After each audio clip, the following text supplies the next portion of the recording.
of the Lord your God. That represents the presence of God. You never want to be where God was. You always want to be where God is.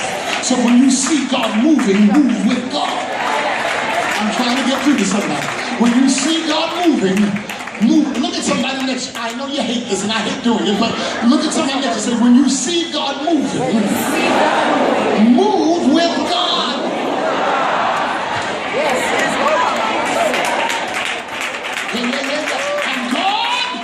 Is moving right now, and he's about to move you into your promise. This came to pass that after 3 days the officers went through the host, and they commanded the people, saying, when you see the ark of the covenant of the Lord your God and the priests, the Levites, bearing it, then shall you remove from your place of depression, your place of poverty, your place of lack, your place of want, your place of fear. Then shall remove from your place, and you will go after it. Yet there shall be a space between you and it, about 2,000 cubits by measure. Come not near unto it, that you may know the way by which you must go, for you have not passed this way. You haven't gone where you're about to go now. You haven't passed this way heretofore. And Joshua said unto the people, and this is where I'm going to stop. And Joshua said unto the people,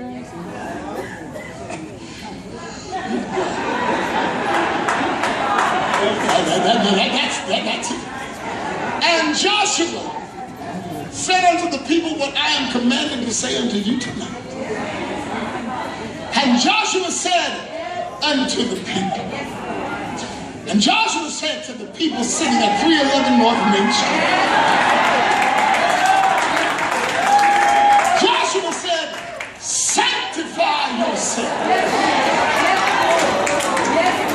Separate yourselves. Get yourself prepared for a holy purpose. Sanctify yourself.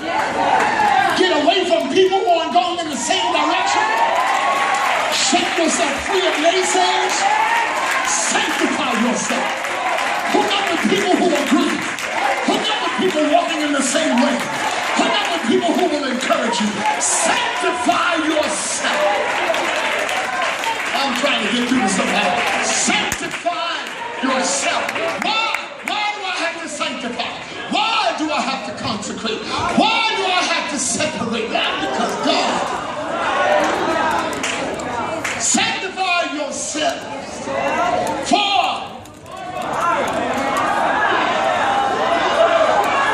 in 15 minutes, I'm trying not to cry.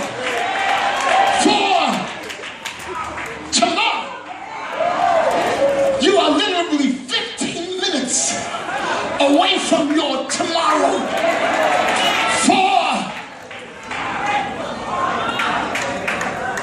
This is only for those who believe. Let me take a minute and talk to the skeptics. To the skeptics, you must realize that you haven't gotten far.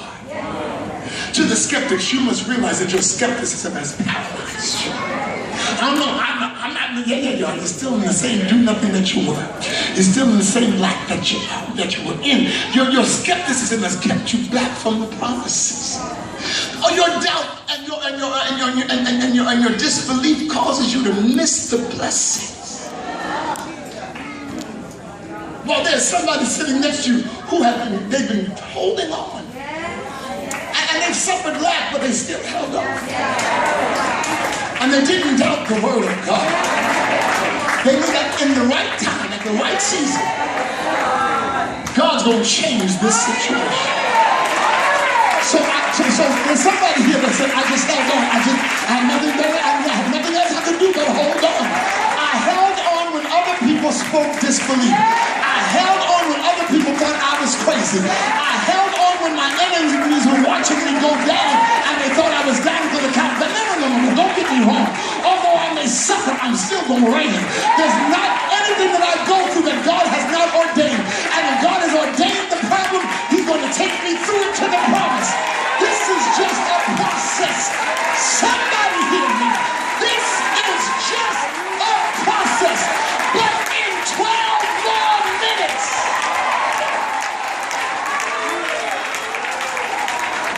12 more minutes, my tomorrow is right around the corner. There's about to be a dramatic change. Somebody say dramatic change. And there's a dramatic change about to happen as God places you in a powerful position of purpose. You are about to be shifted, transitioned into a powerful position of purpose. Not just to have a seat in a church, not just to have a title in a church. You're about to have a position of purpose. Without a card, without a certificate, without an ordination, you're about to have a position that God gives you that is purpose. It is purpose for your destiny. It is purpose for somebody else's help. It is purpose by God. You're about to be put in a powerful position. And it's a position for purpose. Somebody say purpose. God is about to put you into a position of prosperity.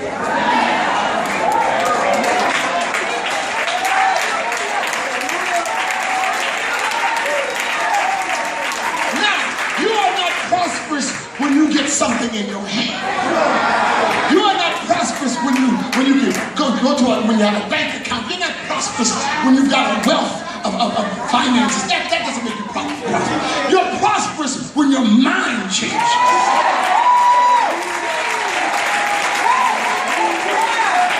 You're prosperous when you can sit back and see a season of poverty and know that this is just a temporary situation for me to prove my faith of you. But if God brought me to it, I don't hear anybody. If God brought me to it, He will bring me through it. And I have prosperity when I have peace of mind, when I have confidence in God, when I am sold out that God will never leave me, when I know that God has a plan that's greater than this problem. I have prosperity when I have the consolation of God, when I have the calm in my spirit.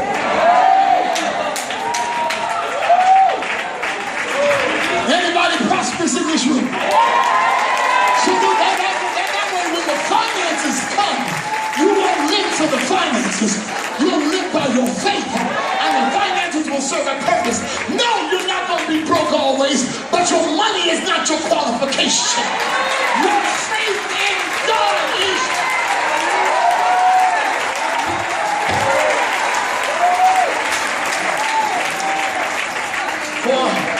In 10 more minutes, sanctify yourself. For 10 more minutes, for tomorrow, God will work wonders among you. I'm preaching to myself. And God is positioning you into a place of progress. You will not be stagnant. You will not be paralyzed. You're not going to sit in one place and lament. Hallelujah. Get ready. You're about to move. You're about to move. You're about to make progress. You're about to step into another place. You will never stay where you were because God is mobile. And just like there was a tabernacle that would be taken up by the stakes, and when the presence of God would move, they would take up the tabernacle. It was mobile. Because no matter where they were, they always had a place of worship. No matter where you go, no matter what situation you find yourself in, you will always have a place of worship. God is going to cause you to progress. Somebody look at your neighbor and say, I'm on the move, I'm on the move. I'm on the move, I'm on the move. You better keep up, because if you don't keep up, I'm going to leave you right here. I'm on the move. He's going to put you in a position that will progress you. Somebody's going to go into abundant life. You talked about it, now you're going to live it. You believed in it, now you're going to see it. And you want to live abundantly to the point where your enemies will have to say God is on your side.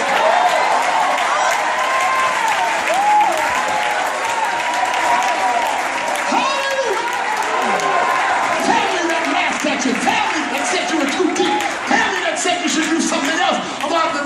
see. They're going to watch God do great things as you continue to move forward. Everybody's going to notice. Your pocket will be seen by all. You will be the head and not the tail. You will be above and not beneath. I feel like preaching here, but I only got 7 minutes left. You will be above and not beneath. You in 7 minutes are going to walk into another dimension. And if you believe it, get a praise in your spirit right now.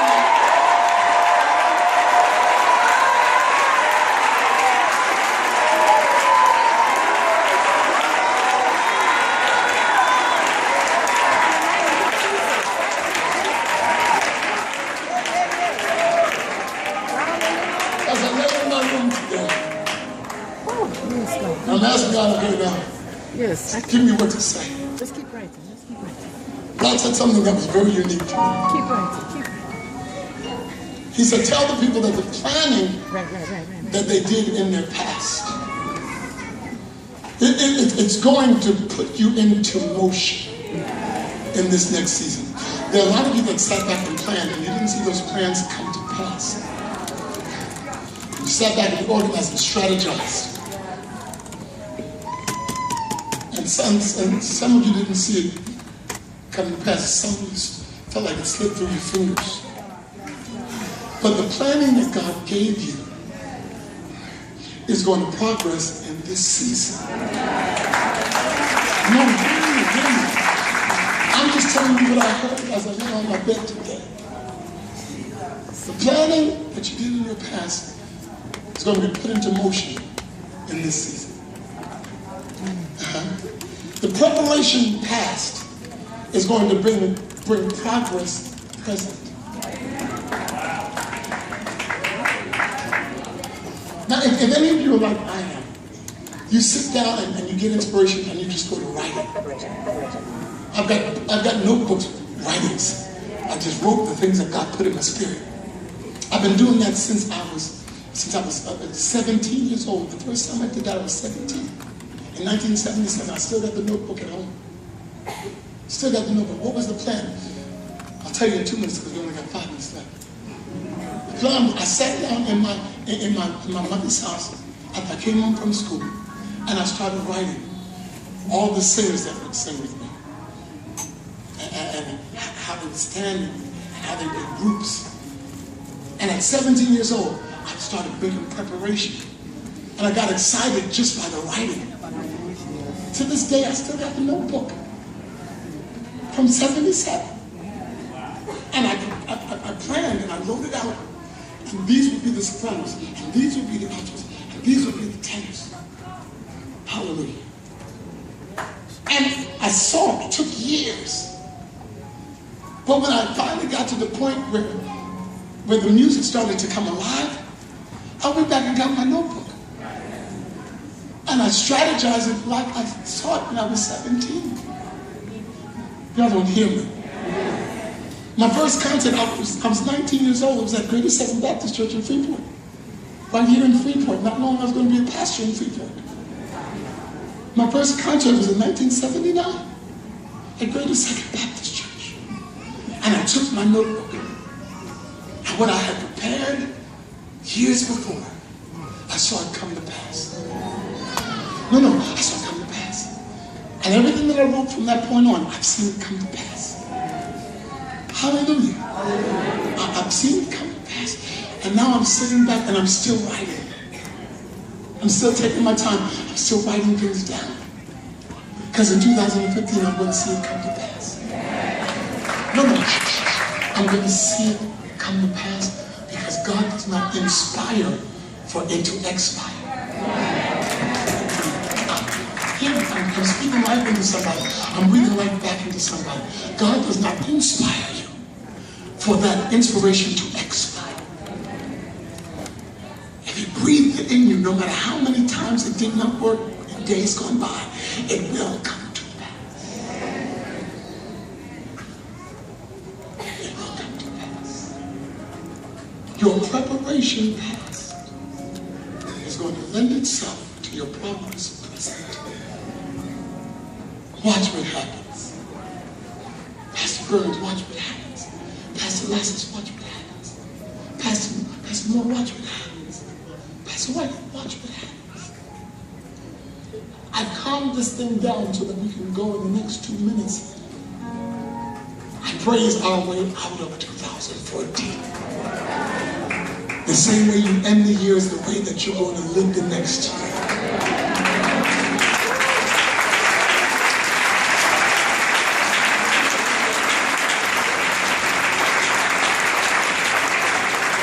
Every one of you that believe, and this is only for those who believe, to every one of you that believe, by this time next year, you will testify.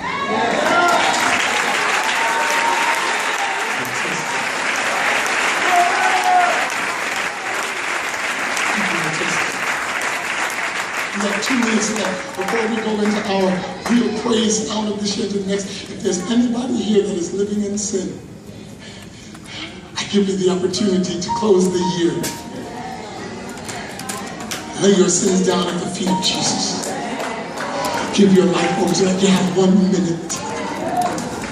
If there's anybody who says, I want to give my life to the Lord and I want to go into New Year saved, sanctified. I want to go into the New Year filled with the Holy Spirit.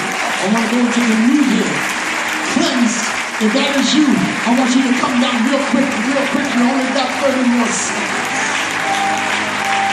Come real quickly. If that's you, this is your time. That's why it says, come on, right now, quick.